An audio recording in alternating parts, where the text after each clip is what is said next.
Assalamualaikum warahmatullahi wabarakatuh. Saya Siti Hodijah dari SD Negeri Jatimulyo 01 Kabupaten Lumajang akan menyampaikan kesimpulan dan refleksi modul 1.1. Apa yang Anda percaya tentang murid dan pembelajaran di kelas sebelum Anda mempelajari modul 1.1? Sebelum saya mempelajari modul 1.1, saya mengibaratkan murid sebagai kertas putih yang nantinya akan saya tulis, akan saya isi dengan berbagai macam pengetahuan yang dapat digunakan dalam menjalani kehidupan. Dan yang kedua, dalam pembelajaran, saya menggunakan strategi yang menarik menurut saya sebagai guru, namun kurang mempertimbangkan minat, bakat, dan juga gaya belajar murid. Apa yang berubah dari pemikiran atau perilaku Anda setelah mempelajari modul ini? Setelah saya mempelajari modul 1.1, saya mengerti bahwa tujuan pendidikan adalah menuntun segala kodrat yang ada pada anak agar mereka dapat mencapai keselamatan dan kebahagiaan yang setinggi-tingginya, baik sebagai manusia maupun sebagai anggota masyarakat. Dalam proses ini, anak diberi kebebasan, namun pendidik sebagai pamong dalam memberi tuntunan dan arahan agar anak tidak kehilangan arah dan membahayakan dirinya. Kemudian saya tidak lagi mengibaratkan murid sebagai kertas putih, melainkan biji jagung yang akan disemai oleh Pak Tani.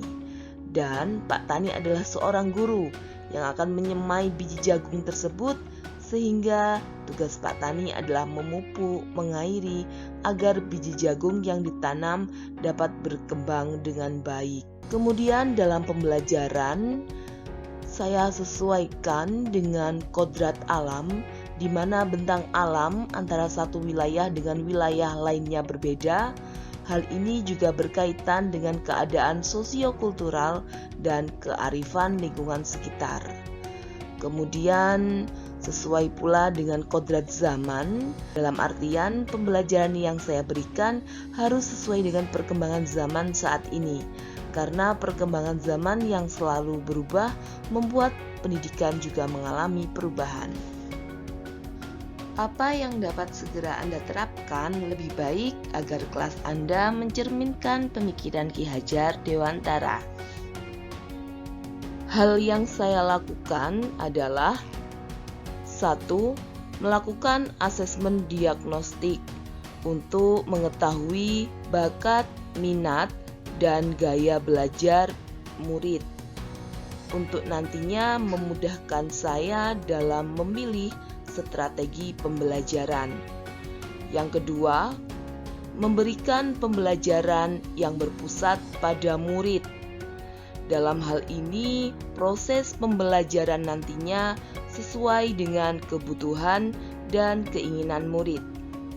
Yang ketiga, menghargai murid sebagai manusia seutuhnya, menghormati segala perbedaan, karakter, potensi, dan kodrat setiap murid. Yang keempat, membuat suasana belajar yang memerdekakan murid. Murid bebas untuk mengeksplorasi dirinya, bebas menggali potensi, bebas bernalar kritis, dan bebas berkreasi, namun tetap bertanggung jawab atas proses dan hasil belajarnya. Yang kelima, memberikan penguatan karakter murid. Hal ini dapat saya lakukan melalui pembiasaan sehari-hari. Itulah tadi kesimpulan dan refleksi modul 1.1. Terima kasih. Wassalamualaikum warahmatullahi wabarakatuh.